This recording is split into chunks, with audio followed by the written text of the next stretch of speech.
നമസ്കാരം. നമ്മൾ ഒരു പ്രത്യേക സാഹചര്യത്തിലാണ് ഇപ്പോൾ ഓൺലൈൻ ക്ലാസ്സുകളിലൂടെ വരുന്നത്. ഇല്ലെങ്കിൽ നമ്മളിപ്പോൾ നേരിട്ട് ഒക്കെ കണ്ട് നമ്മുടെ ക്ലാസ് റൂമുകളിലെ ക്ലാസ്സിലൂടെ കടന്നു പോകേണ്ടവരായിരുന്നു. ഇപ്പോൾ ഈ സവിശേഷ സാഹചര്യത്തിൽ തൽക്കാലം നമുക്ക് ഓൺലൈൻ ക്ലാസ്സുകളിലൂടെ പോകാം. ഓൺലൈൻ ക്ലാസ്സുകൾക്ക് അതിൻ്റേതായിട്ടുള്ള മെറിറ്റും ഡീമെറിറ്റും ഒക്കെ ഉണ്ട്. അതിൽ മെറിറ്റുകൾ നല്ലവണ്ണം അബ്സോർബ് ചെയ്ത് യൂസ് ചെയ്ത് എടുക്കുക. ഡീമെറിറ്റിനെ നമ്മൾ തൽക്കാലം മൈൻഡ് ചെയ്യേണ്ട. എന്ത് ഫീഡ്ബാക്ക് ഉണ്ടെങ്കിലും നിങ്ങൾക്ക് അറിയിക്കാം. സാറിനെയോ നമ്മുടെ ഗ്രൂപ്പിലൂടെയോ നിങ്ങൾക്ക് ക്ലാസ്സിന് എന്ത് ഡീമെറിറ്റ് ഉണ്ടെങ്കിലും അത് അറിയിക്കാം. നിങ്ങളുടെ ഫീഡ്ബാക്ക് അപ്പോഴപ്പോഴും അറിയിക്കുക. അങ്ങനെ ഒരു ഗുണം നമുക്ക് ഇതിലുണ്ട്. അപ്പോൾ ഇപ്പോൾ ഞാൻ ഡിസ്കസ് ചെയ്യാൻ താല്പര്യപ്പെടുന്നത് +1 പോർഷൻസാണ്. +1 ബയോളജിയിലാണ് നമ്മൾ പോകുന്നത്. +1 ബയോളജിയാണ് തൽക്കാലം നമ്മൾ എടുക്കുന്നത്. എൻ്റെ പേര് തങ്കം എന്നാണ്. ഞാനിവിടെ ബോട്ടണി ക്ലാസ്സുകളാണ് എടുക്കുന്നത്. ഇപ്പോൾ ആരൊക്കെയാണ് ഈ ക്ലാസ്സുകൾ കേൾക്കുന്നതെന്ന് എനിക്കറിയില്ല. എങ്കിലും എല്ലാവർക്കും എൻ്റെ ഓൾ ദ ബെസ്റ്റ് ആദ്യമേ പറയുകയാണ്. സോ ഞാൻ ബയോളജിയാണ് എടുക്കുന്നതെന്ന് പറഞ്ഞു. നിങ്ങൾ കഴിഞ്ഞ വർഷം വരെ സയൻസിൽ ബയോളജി പഠിക്കുന്നുണ്ടായിരുന്നു. ഇനി ഈ വർഷവും അടുത്ത വർഷവും, അതായത് +1 +2 നിങ്ങൾ ബയോളജിയെ 2 ബ്രാഞ്ചസ് ആയിട്ടാണ്, 2 സെപ്പറേറ്റ് ബ്രാഞ്ചസ് ആയിട്ടാണ് പഠിക്കുന്നത്. ഒന്ന് ബോട്ടണിയും മറ്റൊന്ന് സുവോളജിയും. Botany and zoology. എന്താണ് ബയോളജി എന്ന് നമുക്കറിയാം. എന്താണ് ബയോളജി? മലയാളത്തിൽ ഇതിനെ ജീവശാസ്ത്രം എന്ന് പറയും. ബയോളജി എന്ന് പറഞ്ഞാൽ സ്റ്റഡി ഓഫ് ലിവിങ് തിങ്സ് എന്നർത്ഥം. സ്റ്റഡി ഓഫ് ലിവിങ് തിങ്സ് ആണ് ബയോളജി.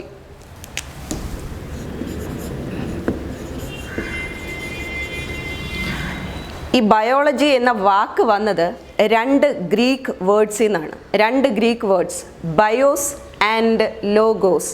ബയോസ് ആൻഡ് ലോഗോസ് എന്ന 2 ഗ്രീക്ക് വേർഡ്സിൽ നിന്നാണ് ബയോളജി എന്ന ഒരു വാക്ക് വന്നത്. ബയോസ് മീനിങ് ലൈഫ് എന്നും ലോഗോസ് മീനിങ് സ്റ്റഡി എന്നുമാണ്. ബയോസ് മീനിങ് ലൈഫ് എന്നും ലോഗോസ് മീനിങ് സ്റ്റഡി എന്നുമാണ്.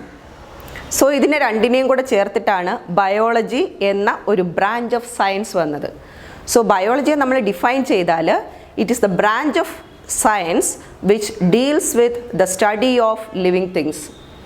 The branch of science which deals with the study of living things ആണ് ബയോളജി.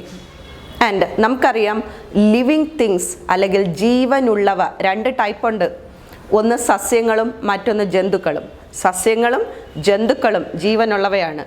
അപ്പോൾ അതുകൊണ്ട് തന്നെ ബയോളജിയെയും 2 ബ്രാഞ്ചസ് ആയിട്ട് പിന്നെയും ഡിവൈഡ് ചെയ്തിട്ടുണ്ട്. They are botany and zoology. ബോട്ടണിയും സുവോളജിയും. ഇതിൽ ബോട്ടണി എന്ന് പറയുന്നത് പ്ലാന്റ്സിനെ കുറിച്ചുള്ള സ്റ്റഡിയും സുവോളജി എന്ന് പറയുന്നത് ആനിമൽസിനെ കുറിച്ചുള്ള സ്റ്റഡിയുമാണ്. Botany is the study of plants and zoology is the study of animals. ഇതിൽ ഞാനിവിടെ കൈകാര്യം ചെയ്യുന്നത് ബോട്ടണിയാണ്, സ്റ്റഡി ഓഫ് പ്ലാന്റ്സ്. ഇനി നമുക്ക് നിങ്ങൾക്ക് ഈ വർഷം +1 ഈ വർഷം ബയോളജിയിൽ 22 ലെസൺസ് ഉണ്ട്. 22 ലെസൺസ്. ധാരാളം പഠിക്കാനുണ്ടെന്ന് അർത്ഥം. ചില ലെസൺസൊക്കെ വളരെ ലോങ് ആയിട്ടുള്ള ലെസൺസാണ്. എങ്കിലും നല്ല എളുപ്പമാണ്. നിങ്ങൾ കേട്ടിട്ടില്ലാത്ത കുറേ കാര്യങ്ങൾ നമ്മൾ പഠിക്കും. അപ്പോൾ ഈ ഓൺലൈൻ ക്ലാസ്സുകളിലൂടെ നിങ്ങൾ കടന്നു പോകുമ്പോൾ അല്ലെങ്കിൽ അവ ഉപയോഗിച്ച് നിങ്ങൾ പഠിക്കുമ്പോൾ ഈ ക്ലാസ്സുകൾ റിപ്പീറ്റ് ചെയ്ത് കേൾക്കുക. ക്ലാസ്സുകൾ റിപ്പീറ്റ് ചെയ്ത് കേൾക്കുക. സ്വന്തമായിട്ട് നോട്ട്സ് ഉണ്ടാക്കുക. ക്ലാസ്സുകൾ റിപ്പീറ്റ് ചെയ്ത് കേൾക്കണം. സ്വന്തമായിട്ട് നോട്ട്സ് ഉണ്ടാക്കണം. അത് ഒരു കുട്ടിയുടെ കഴിവിനെ വർദ്ധിപ്പിക്കാൻ സഹായിക്കും. ക്ലാസ്സുകൾ കേൾക്കുകയും ടെക്സ്റ്റ് വായിക്കുകയും സ്വന്തമായിട്ട് നോട്ട്സ് ഉണ്ടാക്കുകയൊക്കെ ചെയ്യുമ്പം നിങ്ങളുടെ കഴിവ് തന്നെ ഇങ്ങനെ വർദ്ധിച്ചു വരും. അത് ബെസ്റ്റ് ആയിട്ടുള്ളൊരു സ്റ്റഡി മെത്തേഡായിരിക്കും. അത് നിങ്ങൾക്ക് പിന്നീട് മനസ്സിലാകും. സോ നമ്മുടെ ക്ലാസ്സുകൾ ഇപ്പോൾ നന്നായിട്ട് കേൾക്കുക, റിപ്പീറ്റ് ചെയ്ത് കേൾക്കുക, സ്വന്തമായിട്ട് നോട്ട്സ് ഉണ്ടാക്കുക. നമ്മുടെ ഓൺലൈൻ ക്ലാസ്സുകൾ അല്ലാതെ വരുമല്ലോ, വാട്സാപ്പ് ഗ്രൂപ്പ് ക്ലാസ്സുകൾ വരും. അപ്പോൾ അതിൽ നിങ്ങൾക്ക് എന്ത് ഡൗട്ട്സ് ഉണ്ടെങ്കിലും ഈ ക്ലാസ്സുകളിൽ പറയുന്നത് മനസ്സിലാകാതെ എന്ത് പോർഷൻസ് ഉണ്ടെങ്കിലും അത് നമ്മുടെ ഗ്രൂപ്പ് ക്ലാസ്സിൽ ചോദിക്കുക. എല്ലാ ഡൗട്ട്സും ചോദിച്ച് വീണ്ടും ക്ലിയർ ചെയ്ത് നിങ്ങൾക്ക് ഉറപ്പായിട്ടും ഞാൻ സെപ്പറേറ്റ് ആയിട്ട് നോട്ട് തരുന്നതാണ്. എങ്കിൽ പോലും നിങ്ങൾ സ്വന്തമായിട്ട് നോട്ടും കൂടി തയ്യാറാക്കി പഠിക്കാം. ക്ലിയർ ആണല്ലോ ഇതുവരെ പറഞ്ഞത്? സോ നമ്മൾ ബോട്ടണി സ്റ്റാർട്ട് ചെയ്യാം. ബയോളജിയിൽ 22 ലെസൺസ് ഉണ്ട്. അതിൽ 11 ലെസൺസ് ബോട്ടണിയും 11 ലെസൺസ് സുവോളജിയുമാണ്. 11 ലെസൺസ് വീതം.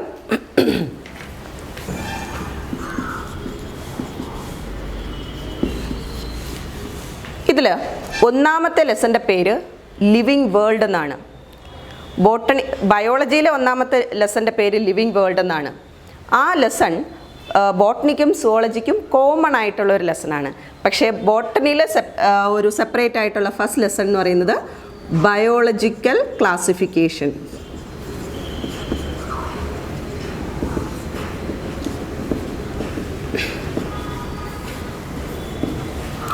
സോ ബയോളജിയിലെ ഫസ്റ്റ് ലെസൺ ലിവിങ് വേൾഡ് ആണ്. അത് സുവോളജിയിലാണ് വരുന്നത്. അത് പക്ഷേ ബോട്ടണിക്കും സുവോളജിക്കും കോമൺ ആയിട്ടുള്ളൊരു ലെസണാണ്. അപ്പോൾ അത് സുവോളജി സാറായിരിക്കും പഠിപ്പിക്കുന്നത്.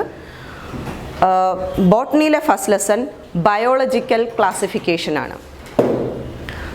ക്ലാസിഫിക്കേഷൻ എന്ന് പറയുമ്പോൾ നിങ്ങൾക്കറിയാം ഇതൊരു ലോങ് ആയിട്ടുള്ള ലെസണാണ്. പക്ഷേ സിമ്പിളാണ്, രസകരമായിട്ടുള്ളൊരു ലെസണാണ്. ഒരുപാട് ജീവികളെക്കുറിച്ച്, പ്ലാന്റ്സിനെ കുറിച്ചും ആനിമൽസിനെ കുറിച്ചുമൊക്കെ നമ്മൾ കേൾക്കുന്ന ഒരു ലെസണാണ്.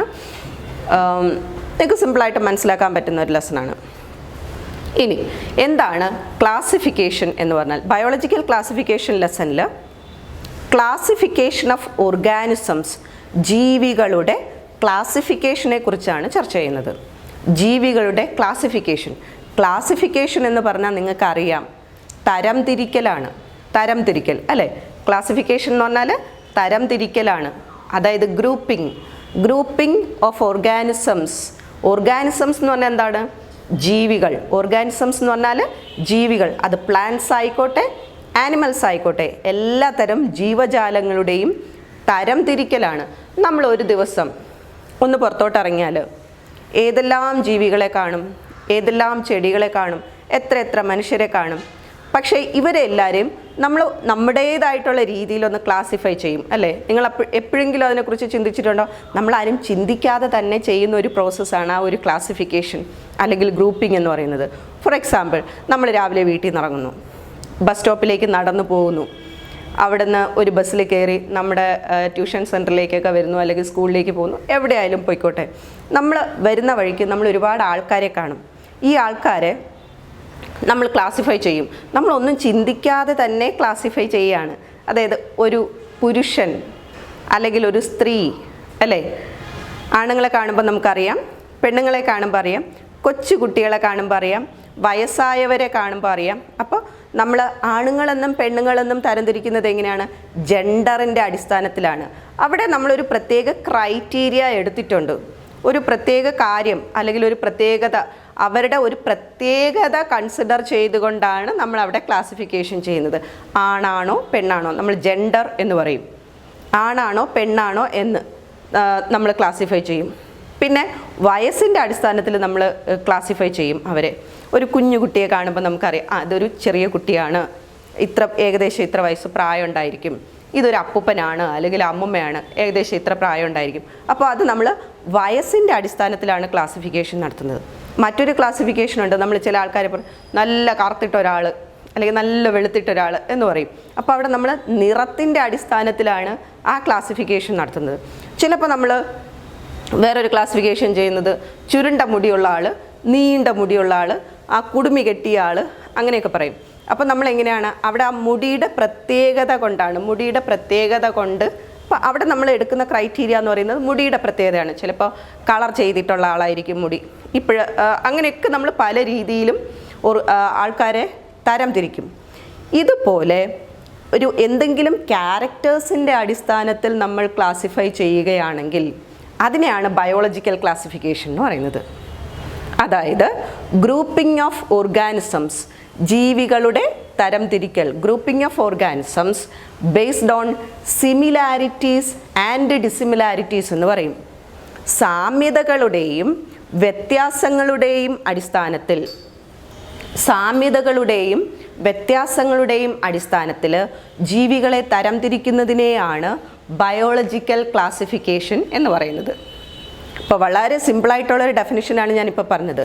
ക്ലാസിഫിക്കേഷൻ എന്ന് പറഞ്ഞാൽ ഗ്രൂപ്പിംഗ് ഓഫ് ഓർഗാനിസംസ് ആണ്. വെറുതെ അങ്ങ് ക്ലാസിഫൈ ചെയ്യുകയല്ല, വെറുതെ അങ്ങ് ഗ്രൂപ്പിംഗ് ചെയ്യുകയല്ല ചെയ്യുന്നത്. എന്തിൻ്റെ അടിസ്ഥാനത്തിലാണ്? ചില ഓർഗാനിസംസിന് സാമ്യതകളുണ്ടായിരിക്കും, അവരെ എല്ലാവരെയും നമ്മൾ ഒരുമിച്ച് ഇരുത്താൻ പറ്റും. വേറെ എന്തെങ്കിലും അവരുമായിട്ട് വ്യത്യസ്തത ഉള്ളവരെയാണെങ്കിലോ പിടിച്ചു മാറ്റി വേറൊരു ഗ്രൂപ്പ് ആക്കാൻ പറ്റും. സോ സിമിലാരിറ്റീസിൻ്റെയും ഡിസിമിലാരിറ്റീസ്, സിമിലാരിറ്റീസ് എന്ന് പറഞ്ഞാൽ സാമ്യതകളാണ്, ഡിസിമിലാരിറ്റീസ് എന്ന് പറഞ്ഞാൽ വ്യത്യാസങ്ങളാണ്. സിമിലാരിറ്റീസിൻ്റെയും ഡിസിമിലാരിറ്റീസിൻ്റെയും ബേസിസിൽ ക്ലാസിഫൈ ചെയ്യുന്ന ഒരു പ്രോസസ്സാണ് ബയോളജിക്കൽ ക്ലാസിഫിക്കേഷൻ. ഈ ലെസണിൽ നമ്മൾ കുറേ കാര്യങ്ങൾ കൈകാര്യം ചെയ്യും. ഒന്ന് പറയുന്നത് ടു കിങ്ഡം ക്ലാസിഫിക്കേഷനാണ്.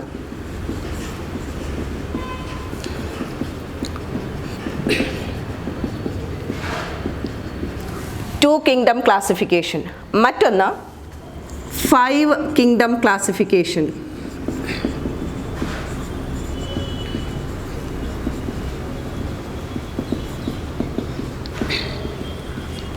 ടു കിങ്ഡം ക്ലാസിഫിക്കേഷനും 5 കിങ്ഡം ക്ലാസിഫിക്കേഷനും. അത് കഴിഞ്ഞിട്ട് 5 kingdoms of life. 5 kingdoms of life.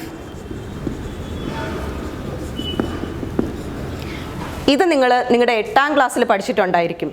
5 kingdoms of life, 5 kingdoms. പേരുകൾ നിങ്ങൾക്ക് ഓർമ്മയുണ്ടോ? ഒന്ന് ഓർത്ത് നോക്കി. 8ാം ക്ലാസ്സിൽ പഠിച്ചതാണ്, ഇപ്പോൾ അതെല്ലാം ഓർക്കാനുള്ളൊരു സമയമാണ്. ഏതൊക്കെയാണ് ആ 5 kingdoms of life? 1 kingdom Monera,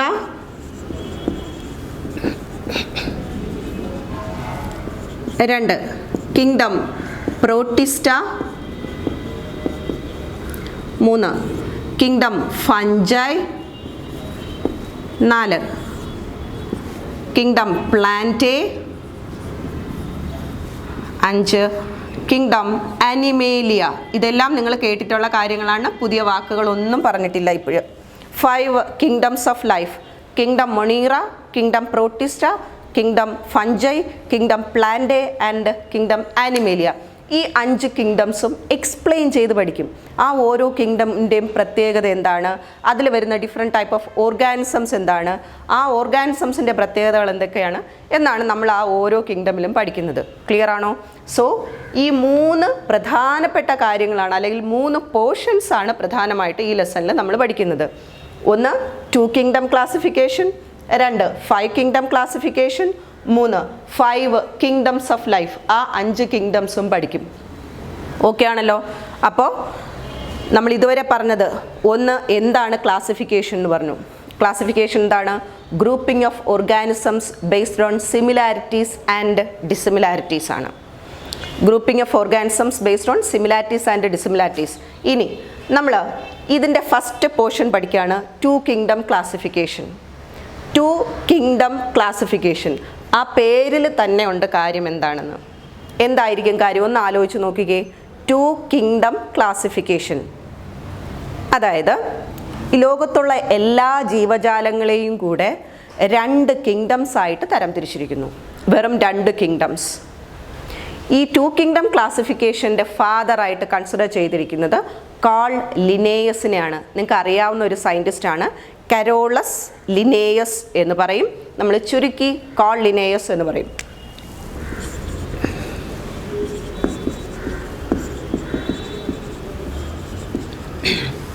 Carl Linnaeus, Carolus Linnaeus ആണ് 2 കിങ്ഡം ക്ലാസിഫിക്കേഷൻ്റെ ഫാദർ ഓഫ് 2 കിങ്ഡം ക്ലാസിഫിക്കേഷൻ ആയിട്ട് കൺസിഡർ ചെയ്തിരിക്കുന്നത് കാൾ ലിനേയസിനാണ്. ആൻഡ് എന്താണ് 2 kingdom classification? Classification of all the organisms into 2 separate kingdoms. 2 kingdoms ആയിട്ട് എല്ലാ ജീവജാലങ്ങളെയും കൂടെ തരംതിരിച്ചിരിക്കുന്നു. ആ 2 കിങ്ഡംസ് ഏതൊക്കെയാണെന്ന് ഓർമ്മയുണ്ടോ? നിങ്ങളിത് പഠിച്ചിട്ടുള്ളതാണ്. ഒന്ന് ഓർത്ത് നോക്കിയേ. 2 കിങ്ഡം ക്ലാസിഫിക്കേഷൻ ഏതൊക്കെയാണ് ആ 2 കിങ്ഡംസ്? ഒന്ന് കിങ്ഡം പ്ലാന്റേയും മറ്റൊന്ന് കിങ്ഡം ആനിമേലിയയും. Kingdom Plantae and kingdom Animalia. Kingdom Plantae and kingdom Animalia.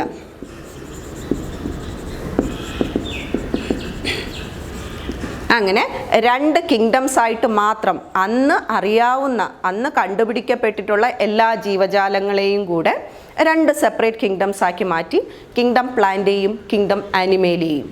And എന്തായിരിക്കും ഇതിൻ്റെ അടിസ്ഥാനം? ഈ ഒരു ഓർഗാനിസം പ്ലാന്റ് ആണോ ആനിമൽ ആണോ എന്നെങ്ങനെ തിരിച്ചറിയാൻ പറ്റും? അപ്പോൾ കിങ്ഡം പ്ലാന്റേയിൽ വരുന്നവരെല്ലാവരും പ്ലാന്റ്സ് ആണ്. പ്ലാന്റ്സിനെ എല്ലാം കൂടെ കിങ്ഡം പ്ലാന്റേ ആക്കി മാറ്റി, ആൻഡ് ആനിമൽസിനെ എല്ലാം കൂടെ കിങ്ഡം ആനിമേലിയയിലും ഉൾപ്പെടുത്തി.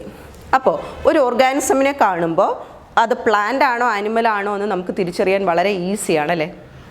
ഈസി ആയിട്ട് അറിയാൻ പറ്റും ഒരു പ്ലാന്റ് ആണോ ആനിമൽ ആണോ എന്ന്. ഒരു തെങ്ങ് അത് ആനിമൽ അല്ല, പ്ലാന്റ് ആണെന്ന് നമുക്ക് ഈസി ആയിട്ട് മനസ്സിലാവും. അതിൻ്റെ അപ്പിയറൻസ് അങ്ങനെയാണ്. അത് ആനിമൽസിനെ പോലെ സഞ്ചരിക്കുന്നില്ല, ഗ്രീൻ ഇൻ കളറാണ്, ഫോട്ടോസിന്തറ്റിക് ആണ്. അങ്ങനെ കുറേ പ്രത്യേകതകൾ പ്ലാന്റ്സിന് ഉണ്ടായിരിക്കും. അപ്പോൾ ആ പ്ലാന്റ്സിൻ്റെ ക്യാരക്ടേഴ്സ് ഉള്ള എല്ലാ ജീവികളെയും കൂടെ ഒരുമിച്ച് കിങ്ഡം പ്ലാന്റേയിലും അല്ലാത്ത എല്ലാ ഓർഗാനിസംസിനെയും കൂടെ കിങ്ഡം ആനിമേലിയയിലും ഉൾപ്പെടുത്തി. ആൻഡ് ഈ ഒരു പ്രോസസ്സിനെയാണ് നമ്മൾ 2 കിങ്ഡം ക്ലാസിഫിക്കേഷൻ എന്ന് പറയുന്നത്.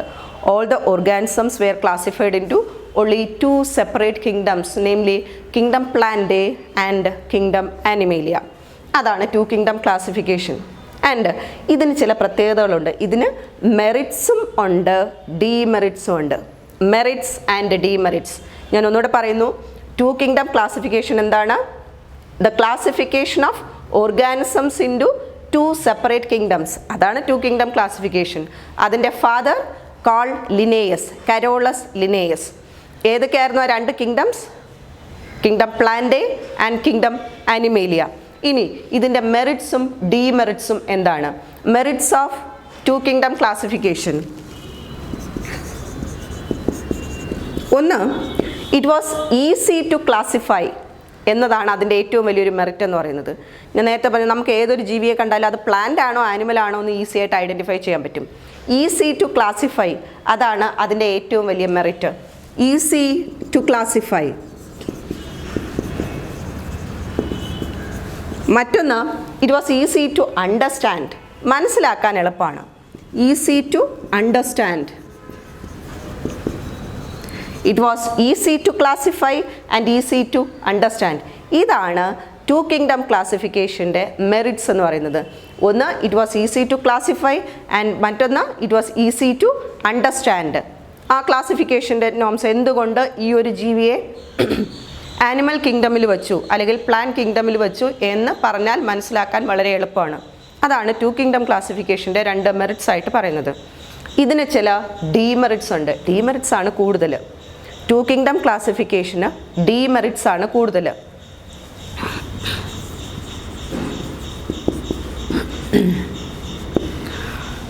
അതായത് 2 സെപ്പറേറ്റ് കിങ്ഡംസ് ആയിട്ടാണ് 2 കിങ്ഡം ക്ലാസിഫിക്കേഷൻ ചെയ്തതെന്ന് പറഞ്ഞു. ഒന്ന് കിങ്ഡം പ്ലാന്റേയും മറ്റൊന്ന് കിങ്ഡം ആനിമേലിയയും. ഇതിൻ്റെ ഒരു ഡീമെറിറ്റ്, ഒരു ദോഷവശം എന്ന് പറയുന്നത് യൂണിസെല്ലുലാർ ഓർഗാനിസംസിനെയും മൾട്ടി സെല്ലുലാർ ഓർഗാനിസംസിനെയും സെപ്പറേറ്റ് ആയിട്ട് അവർക്ക് 2 പേർക്കും ഒരു സെപ്പറേറ്റ് പൊസിഷൻ കൊടുത്തിരുന്നില്ല എന്നുള്ളതാണ്. എന്താണ് unicellular organisms and multi cellular organisms? നിങ്ങൾക്ക് അറിയാവുന്നതാണ്. യൂണിസെല്ലുലാർ ഓർഗാനിസംസ് എന്ന് പറഞ്ഞാൽ ഏകകോശജീവികൾ. യൂണിസെല്ലുലാർ ഓർഗാനിസംസ് എന്താണ് അത്? യൂണിസെല്ലുലാർ ഓർഗാനിസംസ് എന്ന് പറഞ്ഞാൽ the organisms which are made of only one cell. The organisms which are made of only one cell are called unicellular organisms. അപ്പോൾ multicellular organisms oh? The organisms which are made of more than one cells. അല്ലേ? ഒന്നിലധികം കോശങ്ങൾ കൊണ്ടുണ്ടാക്കിയിരിക്കുന്ന ശരീരമുണ്ടെങ്കിൽ അവരെ നമ്മൾ multi cellular organisms എന്നും, ഒരേ ഒരു കോശം കൊണ്ട് മാത്രമാണ് ശരീരം ഉണ്ടാക്കിയിരിക്കുന്നതെങ്കിൽ അതിനെ യൂണിസെല്ലുലാർ ഓർഗാനിസംസ് എന്നും പറയും. ഫോർ എക്സാമ്പിൾ, അമീബ ഒരു യൂണിസെല്ലുലാർ ഓർഗാനിസമാണ്. പാരമീസിയം ഒരു യൂണിസെല്ലുലാർ ഓർഗാനിസമാണ്. അപ്പോൾ യൂണിസെല്ലുലാർ ഓർഗാനിസംസിനെയും നമ്മളൊക്കെ മൾട്ടി സെല്ലുലാർ ആയിട്ടുള്ള ഹയസ്റ്റ് ഗ്രൂപ്പ് ഓഫ് ഓർഗാനിസംസ് ആണ്. ഒരു യൂണിസെല്ലുലാർ ഓർഗാനിസമിനെയും മൾട്ടി സെല്ലുലാർ ഓർഗാനിസംസിനെയും അവർക്ക് 2 പേർക്കും സെപ്പറേറ്റ് പൊസിഷൻ കൊടുത്തിരുന്നില്ല. അതായത് പ്ലാൻ കിങ്ഡം എടുത്താൽ ഇതിനകത്ത് യൂണിസെല്ലുലാർ ഓർഗാനിസംസ് ആണോ വരുന്നത്, മൾട്ടി സെല്ലുലാർ ഓർഗാനിസംസ് ആണോ വരുന്നത് എന്ന് കറക്റ്റായിട്ട് പറയാൻ പറ്റില്ല. ആനിമൽ കിങ്ഡം എടുത്താലും അതുപോലെ തന്നെ ഇതിനകത്തുള്ള ജീവികൾ യൂണിസെല്ലുലാർ ആണോ മൾട്ടി സെല്ലുലാർ ആണോ എന്ന് കറക്റ്റായിട്ട് പറയാൻ പറ്റില്ല. അപ്പോൾ ഇത് ഒരു ഡീമെറിറ്റ് ആയിരുന്നു ഏതിൻ്റെ, ടു കിങ്ഡം ക്ലാസിഫിക്കേഷൻ്റെ. എന്ത്, the unicellular organisms and multicellular organisms were not given separate positions. Unicellular organisms and multicellular organisms were not given separate positions. മറ്റൊന്ന്,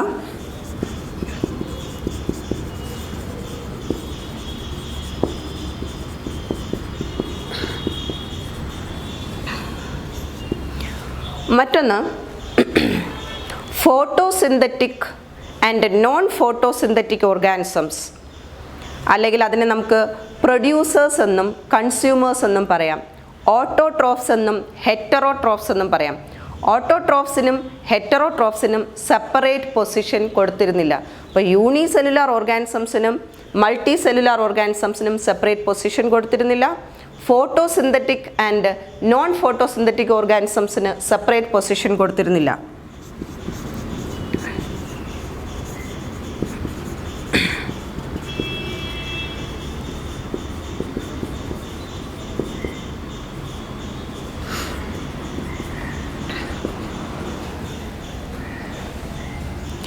ഇനി വളരെ ഇമ്പോർട്ടൻ്റ് ആയിട്ടുള്ള മറ്റൊരു പോയിന്റ് എന്ന് പറയുന്നത്, പ്രോകാരിയോട്സിനും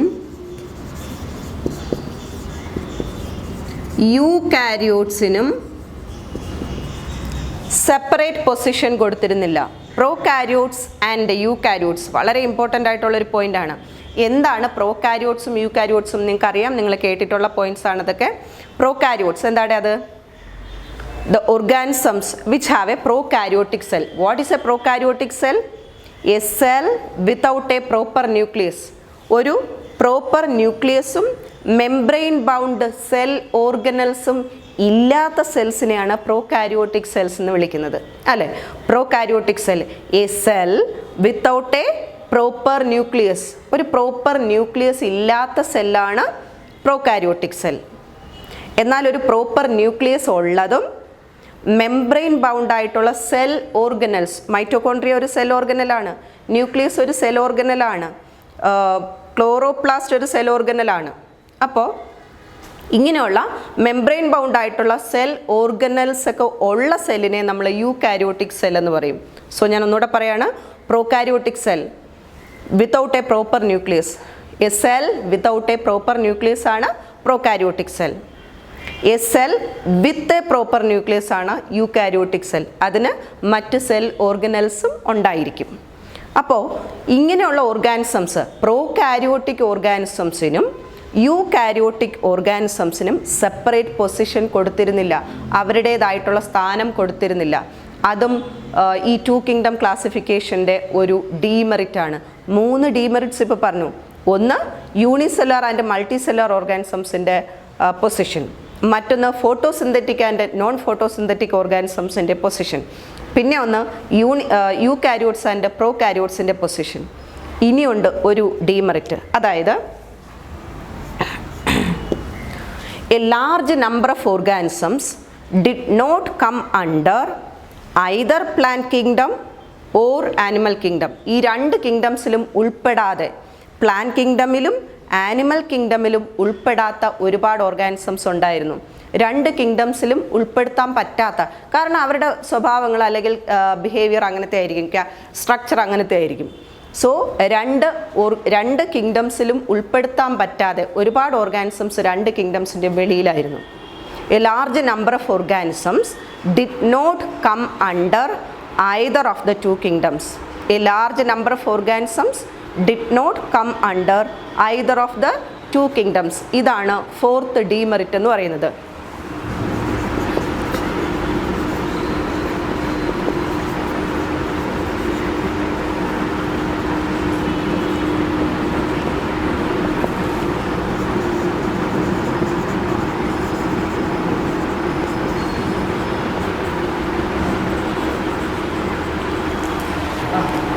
സോ ഇനി നമ്മൾ പറയുന്നത് 5 കിങ്ഡം ക്ലാസിഫിക്കേഷനാണ്. നേരത്തെ പറഞ്ഞത് 2 കിങ്ഡം ക്ലാസിഫിക്കേഷൻ ആയിരുന്നു.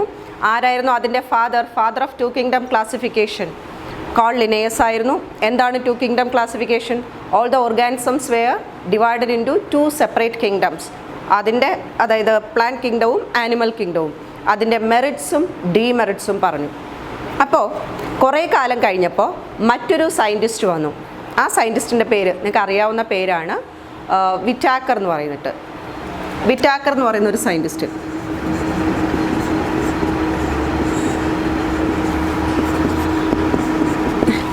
ആർ.എച്ച്. വിറ്റാക്കർ എന്ന് പറയുന്ന ഒരു സയൻറ്റിസ്റ്റ് പുതിയൊരു ടൈപ്പ് ഓഫ് ക്ലാസിഫിക്കേഷൻ ഇൻട്രൊഡ്യൂസ് ചെയ്തു.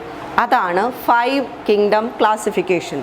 5 kingdom classification proposed by R H. Whittaker. വളരെ ഇമ്പോർട്ടൻ്റ് ആയിട്ടുള്ള പേരുകളാണ് ഞാനിപ്പോൾ പറയുന്നത്. 2 kingdom classification Carl Linnaeus, 5 kingdom classification R H. Whittaker. ഇതിൽ എന്തായിരിക്കും 5 കിങ്ഡം ക്ലാസിഫിക്കേഷൻ എന്ന് പറഞ്ഞാൽ? What is 5 kingdom classification? പേര് വെച്ച് പറഞ്ഞു നോക്കിക്കേ. All the organisms were classified into 5 separate kingdoms. 5 separate kingdoms ആക്കി മാറ്റി. എല്ലാ ഓർഗാനിസംസിനെയും തരം തിരിച്ച് 5 ഗ്രൂപ്പുകളിലേക്കാക്കി. ആ ഗ്രൂപ്പുകളുടെ പേര് 5 കിങ്ഡംസ്, ആ 5 കിങ്ഡംസ് ആക്കി മാറ്റി. അതിനെയാണ് നമ്മൾ 5 കിങ്ഡം ക്ലാസിഫിക്കേഷൻ എന്ന് പറയുന്നത്. ഇതിൻ്റെ ഫാദറായിട്ട് കൺസിഡർ ചെയ്യുന്നത് ആർ.എച്ച്. വിറ്റാക്കറിനെയാണ്. ആൻഡ് ആ ക്ലാസിഫിക്കേഷൻ കുറേ മേന്മകളുണ്ട്, കുറേ മെറിറ്റുകളുണ്ട്. എന്തൊക്കെ ആയിരിക്കും? നേരത്തെ 2 കിങ്ഡം ക്ലാസിഫിക്കേഷൻ എന്തൊക്കെയായിരുന്നു പ്രശ്നങ്ങൾ? യൂണിസെല്ലുലാർ ഓർഗാനിസംസിനെയും മൾട്ടി സെല്ലുലാർ ഓർഗാനിസംസിനെയും സെപ്പറേറ്റ് ആയിട്ട് ക്ലാസിഫൈ ചെയ്തില്ല. ഫോട്ടോസിന്തറ്റിക്കും നോൺ ഫോട്ടോസിന്തറ്റിക്കും ഓർഗാനിസംസിന് സെപ്പറേറ്റ് പൊസിഷൻ കൊടുത്തില്ല. പ്രോകാരിയോട്സിനും യൂകാരിയോട്സിനും സെപ്പറേറ്റ് പൊസിഷൻ കൊടുത്തിരുന്നില്ല. അപ്പോൾ തീർച്ചയായിട്ടും ആർ.എച്ച്. വിറ്റാക്കറിൻ്റെ ക്ലാസിഫിക്കേഷൻ ഇതിനെല്ലാം ഓവർകം ചെയ്തൊരു ക്ലാസിഫിക്കേഷൻ ആയിരിക്കുമല്ലോ. ഇനി ഇതൊക്കെ തന്നെയായിരുന്നു ഇതിൻ്റെ ഏറ്റവും വലിയ മെറിറ്റ് എന്ന് പറയുന്നത്. ആർ.എച്ച്. വിറ്റാക്കറിൻ്റെ ക്ലാസിഫിക്കേഷൻ്റെ ഏറ്റവും വലിയ മെറിറ്റ്സ് എന്ന് പറയുന്നത് ഇതൊക്കെ തന്നെയായിരുന്നു. അതായത് unicellular and multi cellular organisms, prokaryotic and eukaryotic organisms, photosynthetic and non photosynthetic organisms, ഇവർക്കൊക്കെ സെപ്പറേറ്റ് പൊസിഷൻ കൊടുത്തിട്ടുള്ളൊരു ക്ലാസിഫിക്കേഷൻ ആയിരുന്നു 5 കിങ്ഡം ക്ലാസിഫിക്കേഷൻ. പിന്നെ ഒന്ന് വേറെ ഒരുപാട് ക്രൈറ്റീരിയയും കൂടെ, ക്രൈറ്റീരിയ എന്ന് പറഞ്ഞാൽ പ്രത്യേകതകൾ, വേറെ കുറേ പ്രത്യേകതകളും കൂടെ കൺസിഡർ ചെയ്തിട്ടാണ് ഇദ്ദേഹം ക്ലാസിഫിക്കേഷൻ നടത്തിയത്. ആർ.എച്ച്. വിറ്റാക്കർ ക്ലാസിഫിക്കേഷൻ നടത്തിയത് വേറെ കുറേ പ്രത്യേകതകളും കൂടെ കൺസിഡർ ചെയ്തിട്ടാണ്. അപ്പോൾ ആ ക്രൈറ്റീരിയ എന്തൊക്കെയായിരുന്നു എന്നാണ് പറയുന്നത്. ഒന്ന്, സെൽ ടൈപ്പ്. സെൽ ടൈപ്പ് അതായത് ആ ഓർഗാനിസമിൻ്റെ സെല്ല് എങ്ങനത്തെ സെല്ലായിരിക്കും? യൂണിസെല്ലുലാർ ആണോ, പ്രോകാരിയോട്ടിക് ആണോ, യൂകാരിയോട്ടിക് ആണോ എന്നുള്ള കാര്യം അദ്ദേഹം കൺസിഡർ ചെയ്തു. 2, സെല്ലുലാർ ഓർഗനൈസേഷൻ.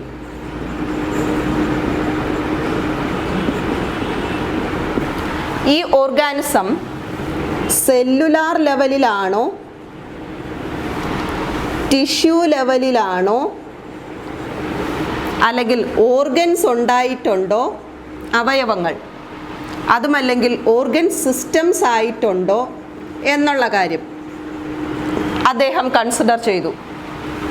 പിന്നെ ന്യൂട്രീഷൻ ഏത് ടൈപ്പാണ്, അതായത് ഒരു പർട്ടിക്കുലർ ഓർഗാനിസമിനെ കൺസിഡർ ചെയ്യുമ്പോൾ അത് ഫോട്ടോസിന്തറ്റിക് ആണോ നോൺ ഫോട്ടോസിന്തറ്റിക് ആണോ, അതായത് ഓട്ടോട്രോഫ് ആണോ, സ്വപോഷികളാണോ പരപോഷികളാണോ.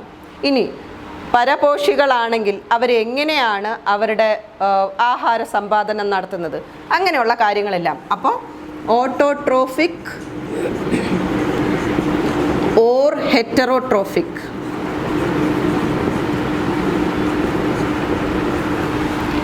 മറ്റൊന്ന് സെൽ വാള്. സെൽ വാൾ എന്ന് പറഞ്ഞാൽ നിങ്ങൾക്ക് അറിയാം എന്താണ് സെൽ വാൾ? കോശഭിത്തി. സെൽ വാൾ ഉണ്ടോ ഇല്ലയോ, ഉണ്ടെങ്കിൽ അത് എന്ത് തരം മെറ്റീരിയൽ കൊണ്ടാണ് ഉണ്ടാക്കിയിരിക്കുന്നത്, അതായത് സെല്ലുലോസ് കൊണ്ടാണോ കൈറ്റിൻ കൊണ്ടാണോ അത് ഇല്ലെങ്കിൽ സെൽ വാൾ ഇല്ലേ, അങ്ങനെയുള്ള കാര്യങ്ങൾ, സെൽ വാൾ ഉണ്ടോ ഇല്ലയോ അങ്ങനെയുള്ള കാര്യങ്ങൾ കൺസിഡർ ചെയ്യുന്നുണ്ടായിരുന്നു. ഹാബിറ്റാറ്റ് എന്ന് പറഞ്ഞാൽ എന്താണെന്നറിയാമോ നിങ്ങൾക്ക്? വാസസ്ഥലം. ഒരു ജീവി ജീവിക്കുന്ന അതിൻ്റെ ചുറ്റുപാട് അതെവിടെയാണ്. ഇപ്പോൾ വെള്ളത്തിൽ ജീവിക്കുന്നതാണെങ്കിൽ നമ്മൾ അക്വാട്ടിക് ആണെന്ന് പറയും, കരയിൽ ജീവിക്കുന്നതാണെങ്കിൽ ടെറസ്ട്രിയൽ എന്ന് പറയും. അപ്പോൾ അതിൻ്റെ ഹാബിറ്റാറ്റ് എങ്ങനത്തെയാണ്?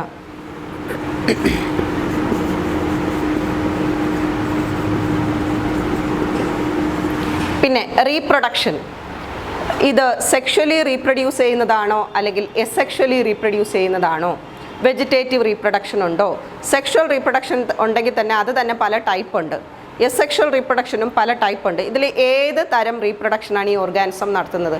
അങ്ങനെയുള്ള ഒരുപാട് കാര്യങ്ങൾ കൺസിഡർ ചെയ്തിട്ടാണ് RH Whittaker 5 kingdom classification propose ചെയ്തത്. And according to RH Whittaker the 5 kingdoms of life are ഏതൊക്കെയാണെന്ന് പറഞ്ഞേ? നേരത്തെ നമ്മൾ പറഞ്ഞു, kingdom Monera, kingdom Protista, kingdom fungi, kingdom Plantae and kingdom Animalia. Monera, protista, fungi, Plantae and Animalia. Monera, protista, fungi, Plantae and Animalia. ഇതാണ് 5 kingdoms of life. ഒന്നുകൂടി പറയാം, പെട്ടെന്നൊന്ന് പറയാം. എന്താണ് 5 kingdom classification? All the organisms were classified into 5 separate kingdoms. ഇതിൻ്റെ proposer ആരാണ്? Father RH Whittaker. അവിടെ അദ്ദേഹം എങ്ങനെയാണ് ക്ലാസിഫിക്കേഷൻ നടത്തിയത്? എന്തൊക്കെ ക്രൈറ്റീരിയ നോക്കിയാണ് ക്ലാസിഫിക്കേഷൻ നടത്തിയത്? Cell type, cellular organisation, nutrition, presence or absence of cell wall, cell wall ഉണ്ടോ ഇല്ലയോ എന്നുള്ളത്, ഹാബിറ്റാറ്റ് വാസസ്ഥലം, റീപ്രൊഡക്ഷൻ, ഇത്രയും കാര്യങ്ങളെ കൺസിഡർ ചെയ്തിട്ടാണ് അദ്ദേഹം ക്ലാസിഫിക്കേഷൻ നടത്തിയത്. And which were the 5 separate kingdoms? Kingdom Monera, kingdom Protista, kingdom fungi, kingdom Plantae and kingdom Animalia. ഇതാണ് 5 കിങ്ഡം ക്ലാസിഫിക്കേഷനെ പറ്റിയുള്ള ഒരു ചുരുക്കം എന്ന് പറയുന്നത്. ഇനി നമ്മൾ ഓരോ കിങ്ഡവും സെപ്പറേറ്റ് പഠിക്കും.